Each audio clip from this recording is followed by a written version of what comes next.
ഗുരുവായൂരപ്പന്റെ പേരിൽ ഇത്രയും വെല്ലുവിളി നടത്തുന്ന ഗോപാലകൃഷ്ണനോട് ഞാനൊരു വെല്ലുവിളി നടത്തുന്നു.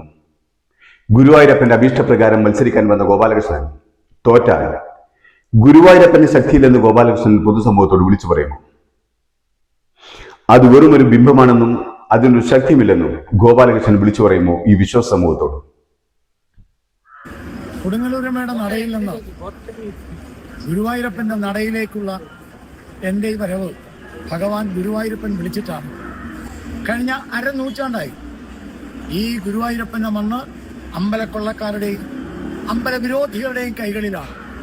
ഒരു ഹിന്ദു MLA ഇടതും വലതും നിർത്തിയിട്ടില്ല. അന്തർദേശീയ തീർത്ഥാടന കേന്ദ്രമാണ് ഗുരുവായൂർ. എന്തുകൊണ്ടൊരു ഹിന്ദു MLA ഇല്ല? അരനൂറ്റാണ്ട് കാലത്തെ അമ്പലക്കൊള്ളക്കാരുടെയും അമ്പലവിരോധികളുടെയും തടവറയിൽ നിന്നോ ഈ ഗുരുവായൂരപ്പന്റെ മണ്ണിനെ മോചിപ്പിക്കാനാണ് എന്നെ ഗുരുവായൂരപ്പൻ വിളിച്ചത്. ഗുരുവായൂരപ്പന്റെ സ്ഥാനാർത്ഥിയാണ് താനെന്ന് BJP നേതാവ് B. ഗോപാലകൃഷ്ണൻ. മതതീവ്രവാദികളിൽ നിന്നും അവിശ്വാസികളിൽ നിന്നും ഗുരുവായൂരപ്പനെ മോചിപ്പിക്കാൻ ഗുരുവായൂരപ്പൻ നിയോഗിച്ചതാണ് തന്നെയെന്നും ഗോപാലകൃഷ്ണൻ.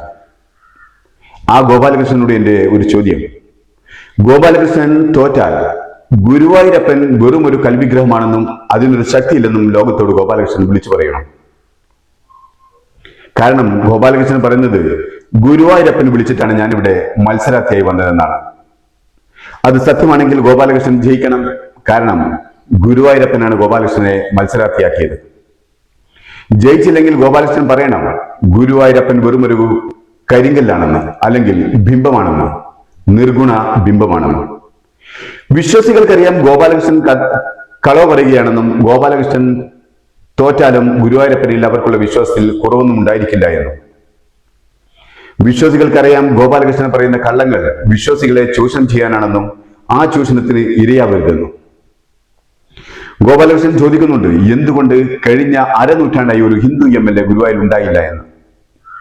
അതിനുള്ള ഉത്തരം ഈ വീഡിയോ മുഴുവനായി കണ്ടാൽ അറിയാം. വീഡിയോ മുഴുവനായി കാണാൻ താഴെ കാണുന്ന ചെറിയ പ്ലേ ബട്ടണിൽ അമർത്തിയാൽ മതി.